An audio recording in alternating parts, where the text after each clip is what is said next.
been doing these because I've been sick. Well, that's my excuse anyway. Last one I did, I thought I was having allergies, and come to find out I was not. A little crooked. So yeah, kind of messed me up for a week and a half. So if you saw another post, it was probably because it was one I had recorded another time. Woo. We'll see how if I can even get through this. I missed my coffee this morning. So, yeah. And that's terrible. Not having your coffee, that's just like not having a steering wheel. I mean, how do you get to work without coffee? I don't know. But, anywho. So, a lot of times, I mean, I see the question constantly on the forums. And welcome to RV Fishing Chat, in case I forgot that, which I did. A lot of times you see on the forums, there's a pretty common question that comes up. And that question is, what kind of an RV do I buy? And the simple answer is, the one you want. Oh my goodness. If it were only that simple. So, we didn't do a great job of picking an RV. We picked the model, the floor plan. We picked features that we knew we wanted. But we didn't do a great job of picking a brand. And I don't know if you can. And I say that, I know I've probably said in other videos that there's brands out there that are better. Independence, factory direct, that's the way to go if you can afford it. The problem is most of us can't afford to spend $130,000, $140,000 on an RV. I say most of us. There's a whole bunch of us who can. And that's on a fifth wheel. Fifth wheel. Now, if you're going motorhome, it seems to be more worth it because you're getting an engine and all that kind of stuff. You spend $150,000, but then you usually don't get as good a quality. You spend $150,000 on a fifth wheel, and you'll get a pretty decent rig.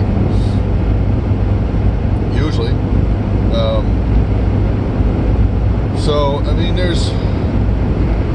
It's windy today, so I'm afraid that wind noise is going to come through. And it's been dark. It's been cloudy.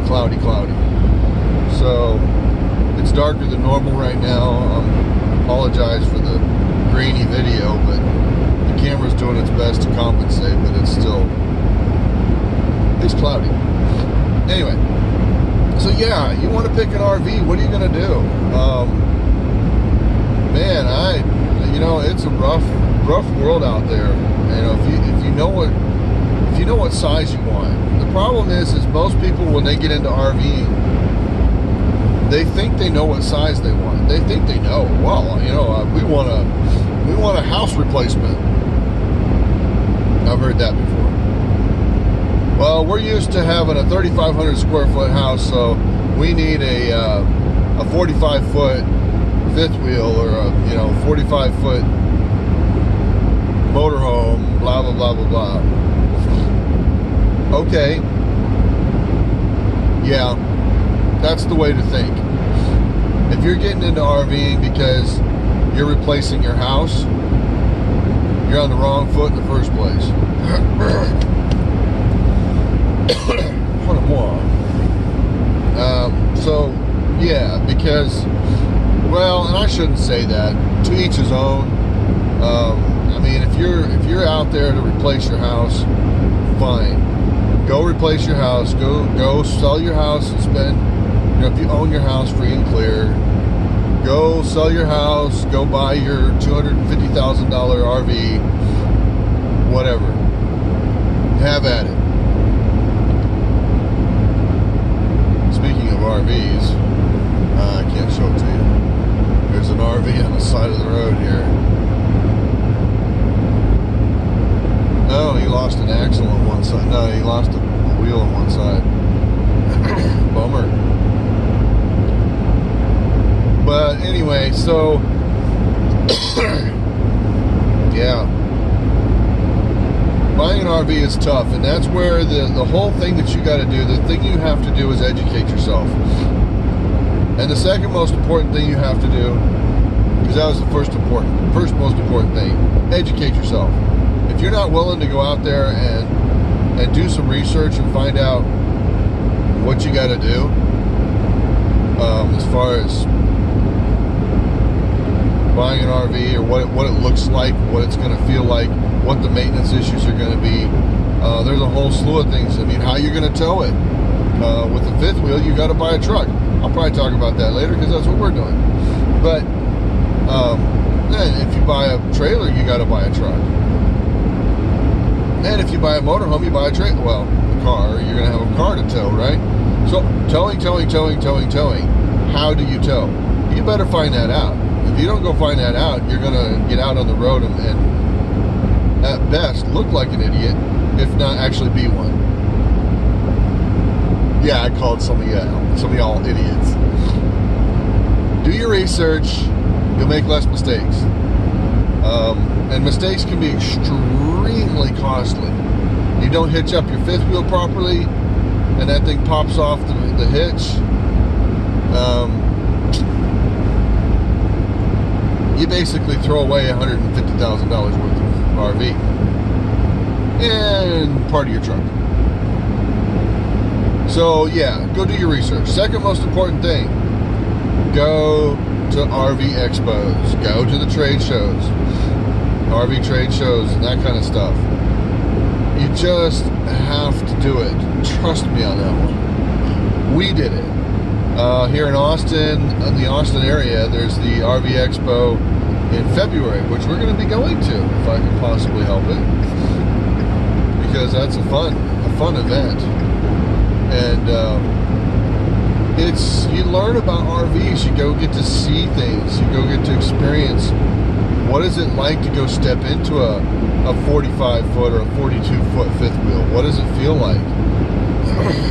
It's hard to imagine what that tow's like, though. So, towing a fifth wheel, learning how to tow one is a real big deal for some people. If they've never towed in their entire life, yeah, you might want to go sign up for one of those fifth wheel towing classes, which look that up on the internet. There's classes on how to tow your fifth wheel. So, and there's stuff you can go learn about towing without having to go tow one. But the best thing you can do is go get take one of those classes. But go to these RV trade shows, go look them up, go try them out. I mean, go sit in those RVs, go feel the space. You're gonna feel like, oh wow, I'm gonna need this, I'm gonna need that, and I'm gonna need this. We did that, and when we finally started towing the RV, we said, you know what? We could have gone smaller. I would say most people under 50, after they get in their first RV, they say, what did I just say? They say, I could have gone smaller. That's what most people say. I mean, what you know, we're doing it. We're talking about, and this is the thing, we're talking about going into an Airstream. Yeah, our next RV may very well be an Airstream. Now, the only reason not to go into an Airstream, if you think that both of you may be working on the road, or you have kids or something like that, I mean, if you're both going to be working on the road, well then you better consider a fifth wheel, because Airstreams don't have much space in them, and you may have a hard time. If you're going to do an Airstream, you better set up a little study place, office kind of place in the bedroom, and you better set one up in the living room, because you're both going to have a separate one, and that could get tricky. Sitting on the edge of a bed for 8 hours is not cool. Excuse me. Anyway, yeah, I mean, go sit in these RVs, go experience them for yourself, and if you can take the time take a full year and go sit in RV after RV after RV. Go to a local dealer. Forget their sales talk. Ignore them. Do not be swayed. If you've only seen 5 RVs, do not buy an RV. If you've only seen 2 RVs, do not buy an RV. Unless you're a handyman, handywoman. Because if you buy one of these new RVs, I'm telling you, you're going to have problems. You will have problems. That is an absolute. You buy a new RV that's made well, you're going to have problems. I like that smile, by the way. Yeah, you're going to have problems. I'm sorry to bust your bubble, but there's no RV out there that's made perfectly. There's a few that try. Grand Design, RV Factory does a fair job, but they're independent. Grand Design's owned by Winnebago, but they were good before they were owned by Winnebago. Winnebago is pretty decent themselves. They actually have some pretty good fifth wheels now. They have some nice motorhomes if you want to spend money on a motorhome. But look into a trailer. I mean, one of the biggest differences, one of the biggest things that when I did my research, I found out that super light fifth wheels, think about this, folks, super light fifth wheels blow around in the wind when they're sitting still. They're fine when you're driving down the road, but they also could blow over easier when you're driving down the road because they're light. A super light fifth wheel is not as stable sitting on the ground as a heavy fifth wheel. So this whole concept, lighter's better, just because you don't want to buy a new truck doesn't mean it's a good idea. If you're going to be full-timing, go all out, get yourself a real truck. I'm sorry, I like half tons. I have some very good, you know, I feel good about half tons and being able to tow that weight, but it's not that. It's when you get into that RV and you have a 60-mile-an-hour wind gust hits you, you're suddenly going to be wishing you were in something that weighed 15,000 pounds instead of 8. Trust me on that. Because it's been bad enough in 15. Ours weighs just under 15. And it's been bad enough with that. And sometimes I've been wishing I had a 20,000 pound rig. So be careful. Be careful what you buy. Do your research. I hope I've whetted your appetite for enough to go figure it out. But you gotta do it. You gotta do it. Because if you don't go figure it out, you're gonna get into something. You're gonna go, man, what did I do? Oh, I'm gonna go get a tow behind trailer. And then you're gonna get into one of those, you know, storms that about blow you over. And, you know, maybe you'll be all right. Maybe you won't mind that so much. And maybe you will. Some people do fine with that. For me, I don't like high winds in the first place, and that kind of thing kind of made me nervous when my RV's wandering around, sitting still, wandering around 3 or 4 inches. That makes me feel like I'm going to fall off my jacks and tip over.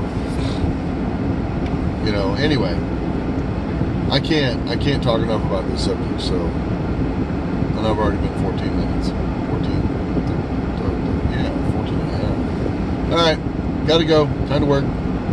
I'll probably do a video on trucks at some point. I know I've talked about trucks, but I haven't talked about how to buy one. So 15 minutes is long enough. Safe travels and tight lines.